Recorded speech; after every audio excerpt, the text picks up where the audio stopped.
Hello everyone, welcome back to my channel. I'm your host Miss KK and this is The Wave. It is your weekly show that looks at topics related to personal, family and business finance, and our hope is that by the time we get to the end of these conversations, really you are better equipped to make sound financial decisions.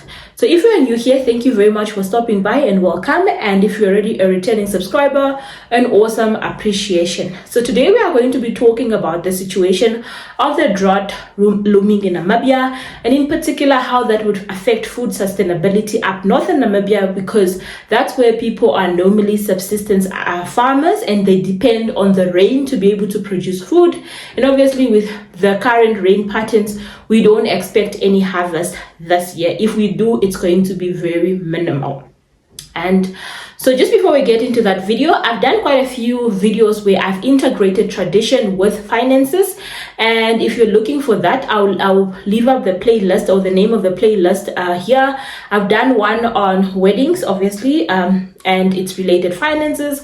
I've done one on building up north, which we did, I think, a week ago or so. I've done one on Itarapada, which is an Oshuambo kitchen party. I've done one on black text. So do check out those videos because they are very relatable, especially to my Oshuambo speaking followers.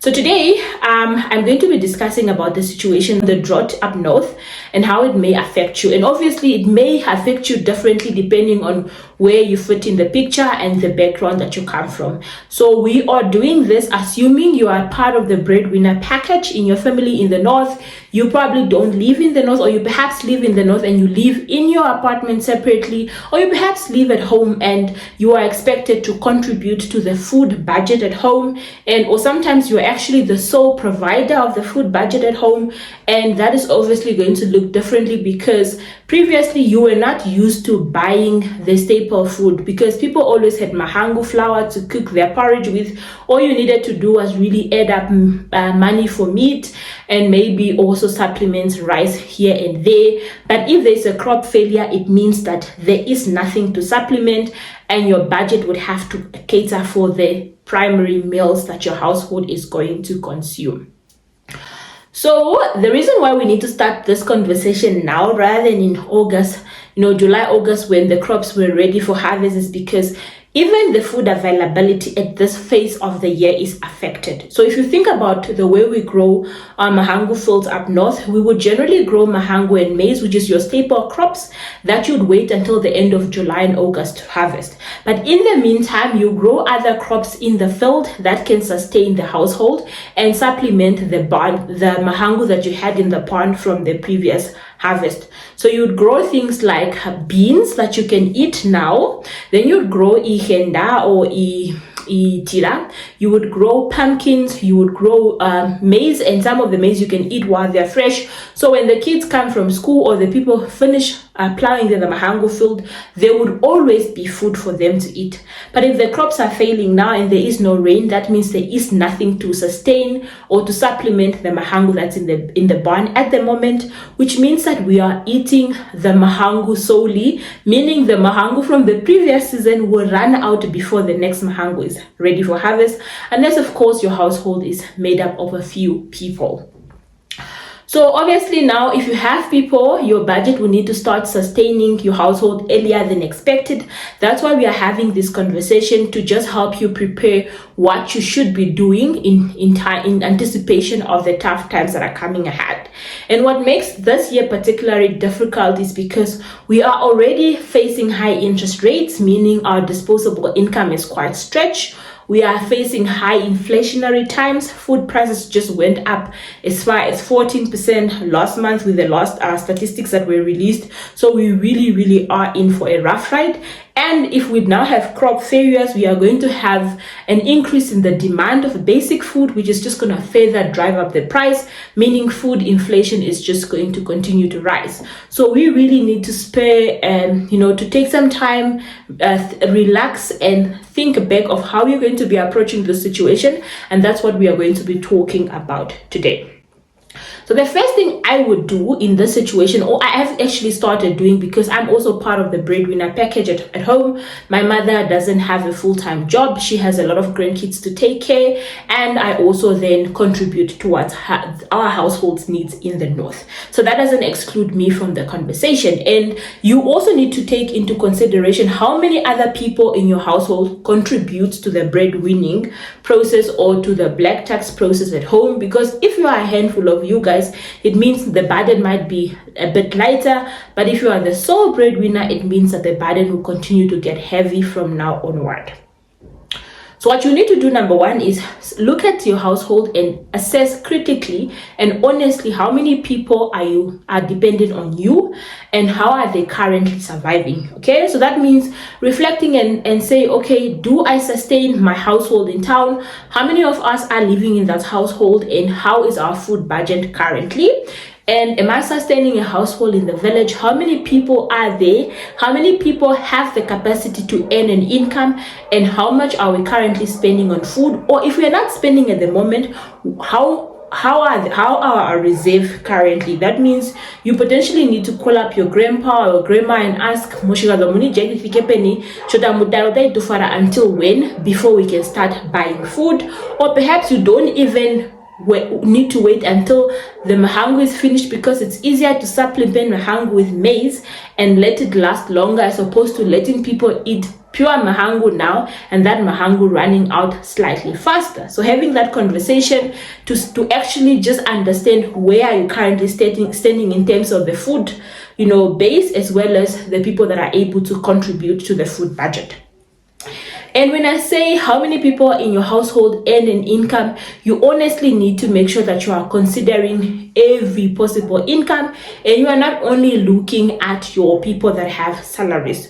You may have cousins that are hustling, so those people also need to come to the party. Say you have a cousin that's in Ondangwa selling bells, or perhaps you have a cousin that works at a bar somewhere who has kids that are currently at home. You have your grandmother that gets a pension, then you have you that is currently working. So assessing those people that have income earning capacity, and also making sure that you are not ignoring people that are making less money, because if you take that responsibility on all by yourself, it might become too overwhelming. But if you let other people chip in, just a mere 200 that is being sent by your cousin that works at a bar will contribute towards your contribution for you guys to get a 50 kg maize meal, as opposed to you just incurring the cost entirely. So that would help you determine who you need to reach out to, and also you can set the expectations up front. And in this situation, you also need to be smart, because you are going to stretch your budget. And in as much as your expenses are stretched, it doesn't mean that your income is going to get any larger. So please put aside your pride, call the people that you need to speak to, explain to them the situation, and if possible, make them understand why you are reaching out early, so that they can start preparing for themselves mentally when the time and the need arises. So that's the first situation. The second situation is now that you've ascertained who has the income earning capacity, how much is in the barn, or how much grain are in the barn, how long they would go, is what are you going to do to try and anticipate the situation ahead of time?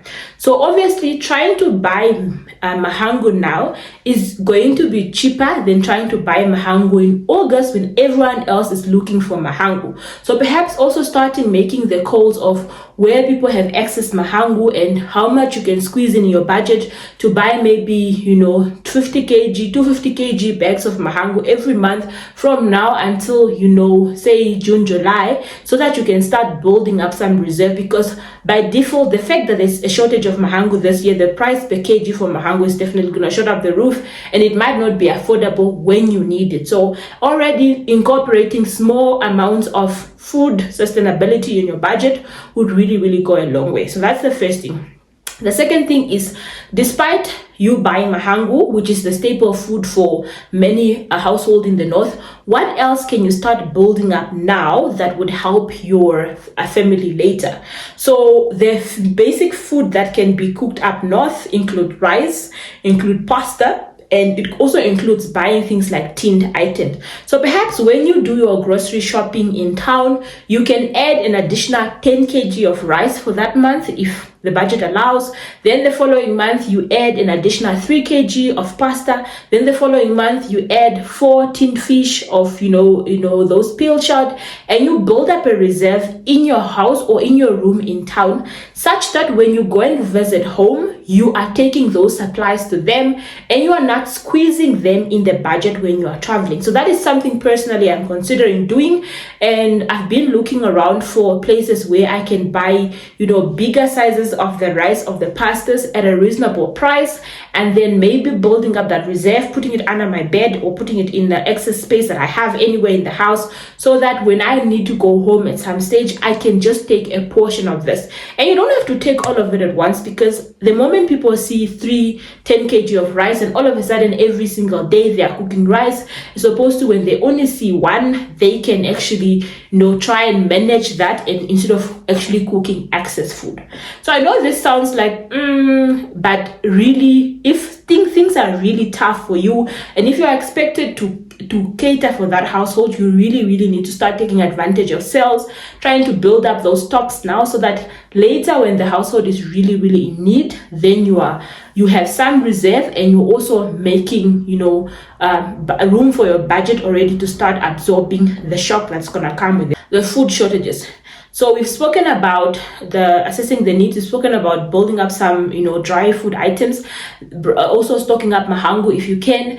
The next thing I want to speak about is also contribution, perhaps towards a common bank account that you and the people that have an income earning capacity at home can start putting money towards that account already, and then you would start accessing that money when the household needs the money. So let's say you identify you have 4 siblings that are currently working. You've spoken to those 4 siblings, only 3 are willing to contribute, and you guys all decide you're going to contribute at 200 each on a monthly basis. So cumulatively, if you are 3 and you're contributing 200, it's going to be 600. And remember, a typical household in the north can really go on a 50 kg of maize, 10 kg of rice, a 3 kg of pasta, and a few other meat items, and they are sorted. So if you're putting 600 per month, that really can already contribute to the food sustainability. But I just want to caution you when you are actually contributing to this common bank account.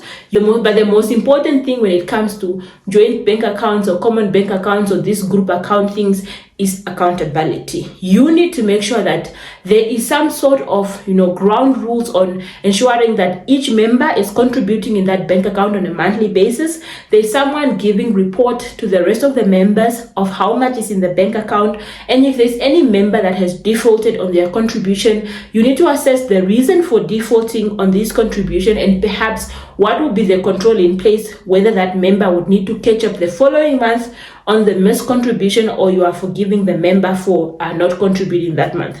The reason why I'm talking about rules is because it takes one person to slack for the momentum to die away, and then for the thing to completely die. But this is not the time where you can afford to be slacking on a company that could potentially be a lifesaver for your family. So speak amongst the people that are capable of contributing, create that joint account if you need to be, and then make sure that you have the accountability means in place to make sure that no one is letting the momentum or the wheels goes off and the thing just die away. Because that way, when the family starts calling, we need papo, then you guys can just access from that account, give the auntie or give the grandma that is maintaining the household, and then you guys just continue that cycle. And by the time they start withdrawing from that bank account, there will already be a couple of reserves in there. So when you contribute on a monthly basis and you withdraw, it's not going to run dry completely, and it's not going to inconveniencing everybody, because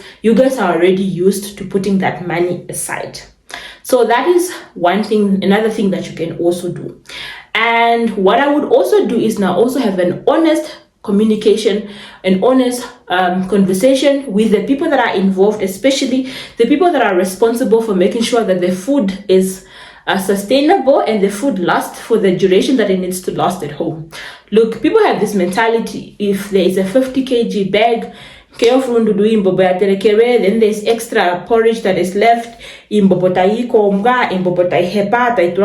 etc., etc. So you really also need to set the tone to say, look guys, we are providing you guys with a 50 kg. We know you might not need a 50 kg in a month, but it doesn't mean that you must cook food to just make sure that by the end of the month the 50 kg is empty. So having those conversations, it sounds like common sense, but some people just don't know how to take care of food. They see you bought 10 kg of rice, 10 kg of sugar, 10 kg of pasta, they guess quando macaroni, instead of actually skipping macaroni.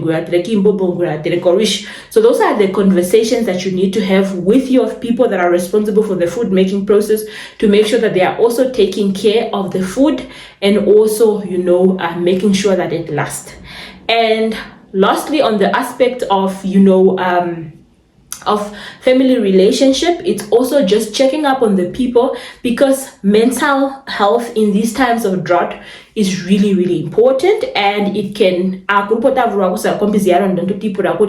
where are we going to take the next meal. So also just having that conversation, especially with your grandparents and your ailing parents and your aging cousins that are and aunties that are taking care of the household, to assure them that yes, the crops have failed, but the family is blessed to have you and Maita and Huhu that can chip in to help them. So they shouldn't put it too much to heart, because it's not going to affect them. And you must also tell them they need to be open to reach out to you if things are really not lasting like we expect. Obviously we can say 50 kg and that should be enough, but let's just say realistically speaking, and to get the bare minimum they can cook, but the 50 kg doesn't last a month. So you don't now want to set the tone so strict such that your people are actually scared to call you because you are not doing anything, because now the person is going all right the first few weeks of the month, and tension is building around the house that last week of the month. So we really need to watch out for each other, check up on your parents regularly, and just give them that assurance that things are going to be okay. This is not the first drought that has ever hit the country, or this is not the first crop failure that has ever hit the country, and you will be fine. And also, you need to watch out for the most vulnerable members of the family. And obviously those people might need a lot more food than everyone else. So my mother tells me when I was born, there was a drought in that year. And obviously people that are nursing mothers at the time needed more food than everyone else, because you need to drink ontaku regularly in order for you to produce milk. So obviously if there's a vulnerable member in your household, you can then make provision for that person. Kuja, I know the food is really tight, but we mustn't now starve ourselves in such a way that even the person because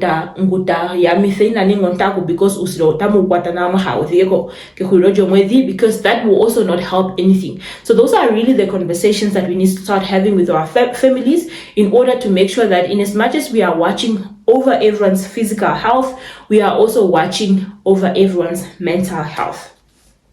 And lastly, the last thing that we need to start thinking about is our animals. In as much as the crops are failing, it also means that there is no food for animals. So generally what normally happens, so normally what happens is that during this rainy season, your cattle and your goats and your donkeys will be flourishing, because okunomi the green pastures for them to graze, and they actually come out very healthy from the rainy season. Then we let them roam around our mahangu fields, outside our mahangu field for the first few months post our harvest. Then later we put them in the mahangu fields for them to eat up the mahangu stalk and all the grass that was in our fields. And then maybe we start struggling from October, November, before it starts raining again, and the cycle will continue. But now, currently, if we go up north, there is no grazing area. That means we also need to be strategic with what we do with our animals. So perhaps if you have a large flocks of animals and you're not going to be able to feed all those animals, to start selling some of the animals off already, so that you can make sure that you don't carry too much of a flock that will eventually die of drought and you don't get anything out of it. And the proceeds that you can get from the sale of the animals that you're trying to sort of like sell off to try and make it manageable, you can either then use part of that to buy the feed for the animals, or you can supplement that now with your food that is currently lacking. But we can't just keep on and you're not getting any money on your. So we really can't ignore that. And unfortunately, you as a young person that can critically analyze things and convince people, you might have to call up your grandpa and say, because for old people, they attach so much sentimental values, but when they see at the end of the year, it doesn't benefit anyone. So you might have to start that process now. And if you do have the means to make sure that your flock is actually sustaining this drought season, perhaps you should also start buying your feed while it's still early. Same concept with mahangu. Feed will be cheaper now than it will be at the end of September, October, because everyone there will be buying. Demand will skyrocket and the price will also start increase because there will be a shortage of supply. So we need to think about it from a human perspective and from an animal's perspective, integrate that with the financial and also overlaid with the emotional aspect of everyone that's affected by this. And really, you won't see the seriousness of the situation until you go up north. So if you are in town, please make time to go to the north, so you can use that opportunity to go and check up on the parents, check up on the field, check up on the situation. And then also 26 public holidays in there, or you just put in leave to go check up on the situation up north, because some of these things are actually a case of emergency and you need to do whatever it takes to make sure that your people are safe. This is not the first crop failure that we're going to survive, and it's not going to be the last one. So we just need to have this conversation early and make sure that we are better prepared. This is all I had from today's video, and thank you very much for tuning in. Don't forget to like, subscribe, and also share these videos with your friends and family. If this is the type of content that you like to hear and listen to, until next time, it is goodbye and stay safe.